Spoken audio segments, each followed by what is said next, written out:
السلام علیکم۔ اعوذ باللہ من الشیطان الرجیم، بسم اللہ الرحمن الرحیم۔ کلاس 9 مضمون اردو، تعارف مولانا شبلی نعمانی، لیکچر نمبر 2، صفحہ نمبر 1، مولانا شبلی نعمانی کی ادبی خدمات۔ پیارے بچوں، سبق کی ریڈنگ آپ لوگوں نے خود کرنی ہے۔ میں نے چند الفاظ کی وضاحت کرنی ہے جو وضاحت طلب ہے۔ سب سے پہلے مولانا شبلی نعمانی کی ادبی خدمات میں انہوں نے ایک ایسا مدرسہ قائم کیا جس کا نام تھا ندوۃ العلماء۔ یہ ایک ایسا مدرسہ تھا جس کا مقصد دینی تعلیم کے ساتھ ساتھ دنیاوی تعلیم سے بھی مسلمانوں کو آگاہ کرنا تھا۔ اب اس مدرسے کی ضرورت کیوں پڑی؟ ہوا کچھ اس طرح سے کہ 1857 کے بعد جب انگریز یہاں پہ قابض ہو گئے تو سر سید احمد خان نے مسلمانوں کی اصلاح کے لیے ایک پلیٹ فارم گٹھا کیا، اور اس پلیٹ فارم کا مقصد مسلمانوں کو دینی تعلیم کے ساتھ ساتھ دنیاوی تعلیم سے آگاہ کرنا تھا۔ اب سر سید احمد خان نے جب دینی تعلیم کے ساتھ ساتھ دنیاوی تعلیم کے لیے اپنے قدم بڑھائے تو اس وقت کے علماء کرام نے سر سید کے اوپر طرح طرح کے فتوے لگائے۔ کچھ لوگوں نے سر سید کے اوپر کفر کے فتوے لگا دیے کہ سر سید احمد خان انگریزی تعلیم کو لازم کر رہے ہیں، عورتوں کی تعلیم کو لازم کر رہے ہیں، عورتوں کو مردوں کے شانہ بشانہ کھڑا کر رہے ہیں، تو سر سید احمد خان انگریزوں کے ساتھ ملے ہوئے ہیں۔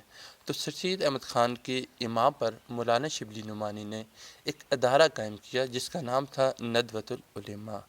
اب اس ادارے کا مقصد مسلمانوں کے اندر یہ شعور بیدار کرنا تھا کہ ہم صرف دنیاوی تعلیم حاصل کر کے معاشرے میں آگے نہیں بڑھ سکتے، انگریزوں کا مقابلہ نہیں کر سکتے۔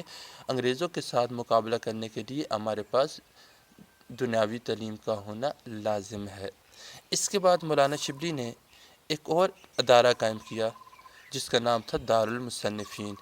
ایسا ادارہ تھا جس میں مصنفین مختلف علوم و فنون کے اوپر تحقیق کیا کرتے تھے۔ اب تحقیق کیا ہے؟ تحقیق کہتے ہیں ریسرچ کرنے کو، پرکھنے کو۔ مختلف قسم کے علوم، سائنس کے علوم کے اوپر مسلمانوں نے ریسرچ کی، تاریخ کے علوم کے اوپر مسلمانوں نے ریسرچ کی، اور تاریخ کے علوم کے اوپر مسلمانوں نے یہ ریسرچ کی کہ ہمارے جو پیشوا گزرے ہیں، ہمارے اسلاف گزرے ہیں، انہوں نے دنیا کے اوپر کس طرح سے حکمرانیاں کیں اور کس چیز کو انہوں نے اپنا موضوع بنایا جس وجہ سے وہ دنیا میں کامیاب رہے۔ اس کے بعد مولانا شبلی نعمانی نے سوانح عمریاں لکھیں، تاریخی شخصیات کی سوانح عمری لکھی۔ سوانح عمری کہتے ہیں کسی شخص کے حالات زندگی کو قلم بند کرنا۔ اب یہ سوانح عمریاں اس نے اس لیے لکھی تاکہ ہم اپنے ان بزرگوں کے کارناموں سے آگاہ ہو سکیں جنہوں نے دنیا کے اوپر حکومتیں کیں، مسلمانوں کا نام روشن کیا، اور عالم اسلام میں پوری دنیا میں اسلام کی تبلیغ کی۔ اس کے بعد ادب کا مقصدی پہلو۔ 1857 تک ہمارے ادب کا المیہ یہ رہا کہ ہمارے پاس جو کچھ بھی لکھا جاتا تھا اس میں فقط حسن و عشق کی باتیں کی جاتی تھیں، خیالات کی باتیں کی جاتی تھیں۔ کچھ ایسا نہیں لکھا جاتا تھا جس سے لوگوں کو فائدہ حاصل ہو، محض وقت گزاری کے لیے لوگ لکھا کرتے تھے۔ تو سر سید احمد خان نے جو تحریک چلائی تھی اس کا مقصد بھی یہی تھا کہ ایسا کچھ لکھا جائے جس سے دوسروں کو فائدہ حاصل ہو، اور اسی وجہ سے سر سید احمد خان نے ایک تحریک چلائی تھی جس کا نام تھا اصلاحی تحریک، اصلاحی تحریک یا علی گڑھ تحریک۔ اب اس تحریک کا مقصد ایسا کچھ لکھنا جس سے دوسرے لوگ فائدہ حاصل کر سکیں۔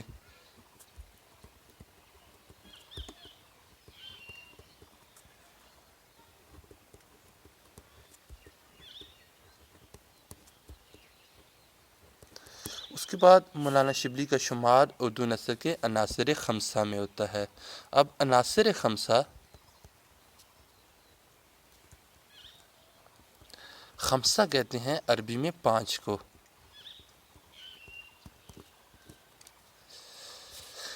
اب یہ 5 لوگ سر سید ہی کے کہنے پر آگے بڑھے اور ان لوگوں نے مسلمانوں کی اصلاح کے لیے مختلف موضوعات کے اوپر کام کیا۔ اب یہ 5 لوگ کون تھے؟ سب سے پہلے سر سید خود تھے، اس کے بعد مولانا شبلی نعمانی تھے، اس کے بعد مولانا حالی تھے،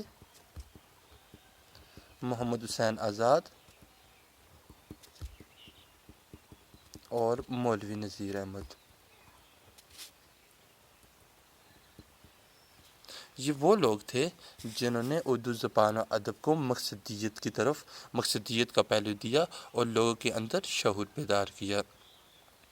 یہ 5 لوگ کا ذکر آپ کی کتاب کے اندر گائے بگائے آئے گا۔ پہلے 5 لوگ جو ہیں یہ اردو نثر کے عناصر خمسہ ہی ہیں۔